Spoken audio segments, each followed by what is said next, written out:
Şimdi şu nihayetsiz kelimat içinde en büyük makam Kur'an'a verilmesinin sebebi şudur ki, Kur'an ismi azamdan ve her ismin azamlık mertebesinden gelmiş, hem bütün alemlerin Rabbi itibariyle Allah'ın kelamıdır, hem bütün mevcudatın ilahı ünvanıyla Allah'ın fermanıdır, hem semavat ve arzın Halık'ı haysiyetiyle bir kitaptır, hem rububiyeti mutlaka cihetinde bir mükalemedir, hem saltanat-ı amme-i sübhaniye hesabına bir hutbe-i ezeliyedir, hem rahmeti vasiayı muhita noktasında bir defteri iltifatat-ı rahmaniyedir, hem uluhiyetin azameti haşmeti haysiyetiyle başlarında bazen şifre bulunan bir muhabere mecmuasıdır, hem ismi azamın muhitinden nüzul ile arş-ı azamın bütün muhatabına bakan, teftiş eden, hikmet feşan bir kitab-ı mukaddestir.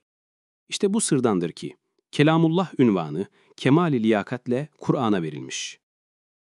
Ama sair kelimat ilahiye ise bir kısmı has bir itibar ile ve cüz'i bir ünvan ve hususi bir ismin cüz'i tecellisi ile ve has bir rububiyet ile ve mahsus bir saltanat ile zahir olan kelamdır.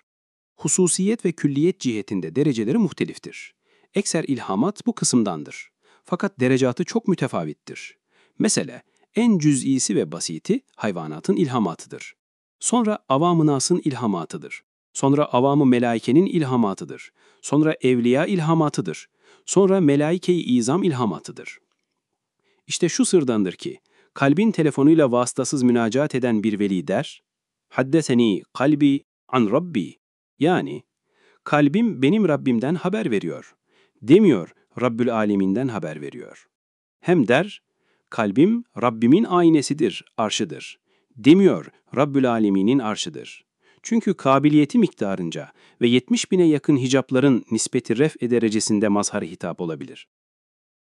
İşte bir padişahın saltanat uzma haysiyetiyle çıkan fermanı, adi bir adamla cüz'i bir mükalemesinden ne kadar yüksek ve âli ise ve gökteki güneşin feyzinden istifade, aynedeki aksinin cildesinden istifadeden ne derece çok ve faik ise, Kur'an-ı Azimüşşan dahi o nispette bütün kelamların ve hep kitapların fevkindedir. Kur'an'dan sonra ikinci derecede Kütüb-ü Mukaddese ve Suhuf-u Semaviye'nin dereceleri nispetinde tefevvükleri vardır. O sırrı tefevvükten hissedardırlar. Eğer bütün cin ve insanın Kur'an'dan tereşüh etmeyen bütün güzel sözleri toplansa, yine Kur'an'ın mertebe-i kutsiyesine yetişip tanzir edemez.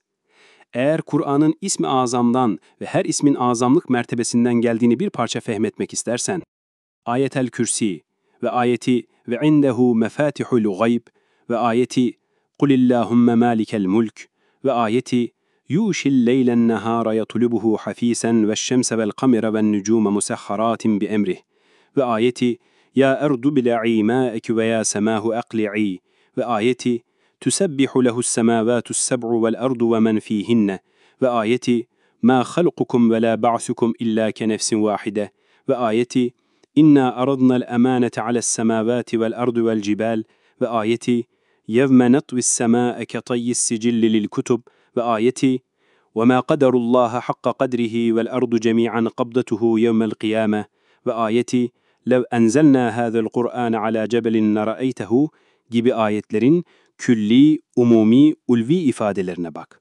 Hem başlarında Elhamdülillah veyahut Sebbaha ve Yusebbihu bulunan surelerin başlarına dikkat et.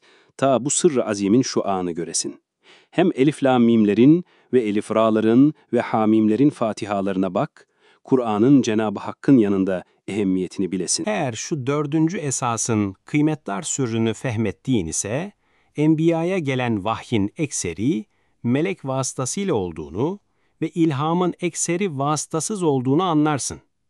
Hem en büyük bir veli, hiçbir nebinin derecesine yetişmediğinin sırrını anlarsın.